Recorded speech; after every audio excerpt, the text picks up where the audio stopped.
Good evening, Vishrant. When you were with Osho, and or rather, when you were finding your master, Osho, what were you doing prior to that?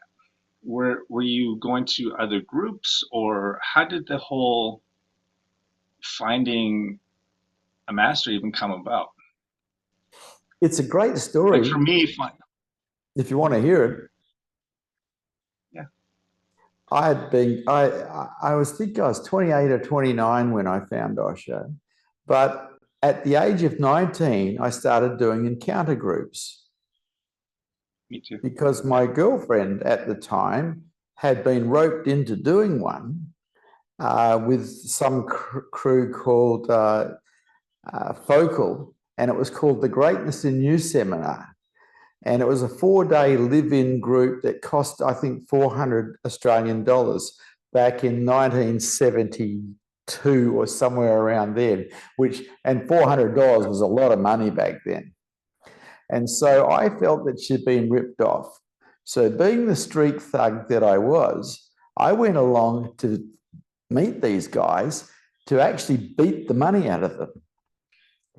And while I was talking to them, they started speaking to me and saying, "Why don't you do the group?" And I'd say, "No, I just want the money."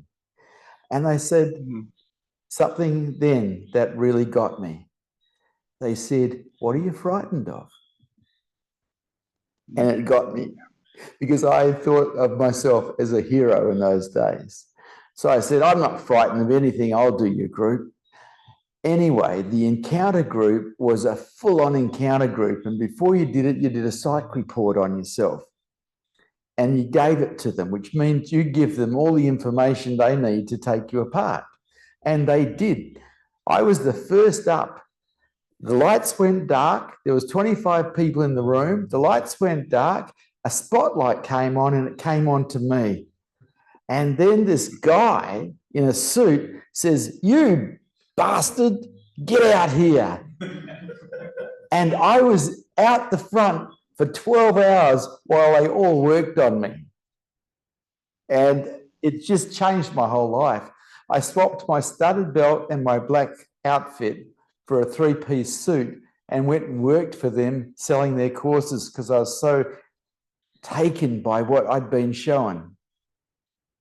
Anyway, when it came to Osho, which was 10 years later, I was an anti-drug campaigner.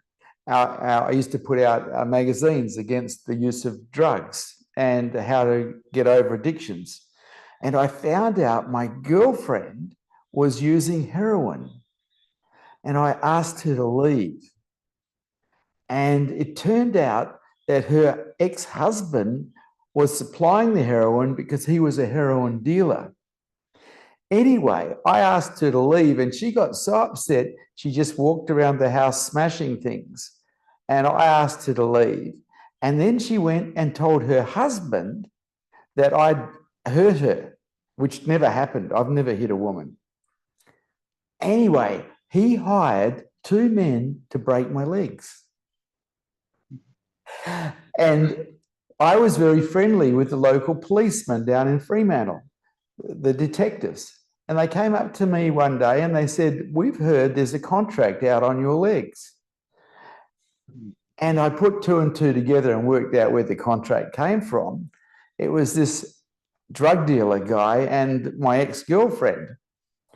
Anyway, I went into hiding immediately because I didn't want my legs broken by a couple of thugs. So I went and hid in the Rajneesh community. And while I was there, I did a group with a guy called 𝐬𝐸𝐷𝐿. It was a 4-day group. And during the group, I had this vision of a tunnel, a big water pipe tunnel. And at the end of the tunnel was this little Indian man beckoning me like this. And it was Osho. And that was my invitation to take sannyas. And I applied for sannyas the next day and swapped my 3-piece suit for a mala and red clothes. And that's the story of how I took sannyas. Well, I hope you still have your legs. Oh yeah.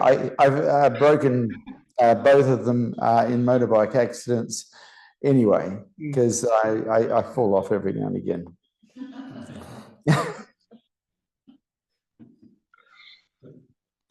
Good story. Good story.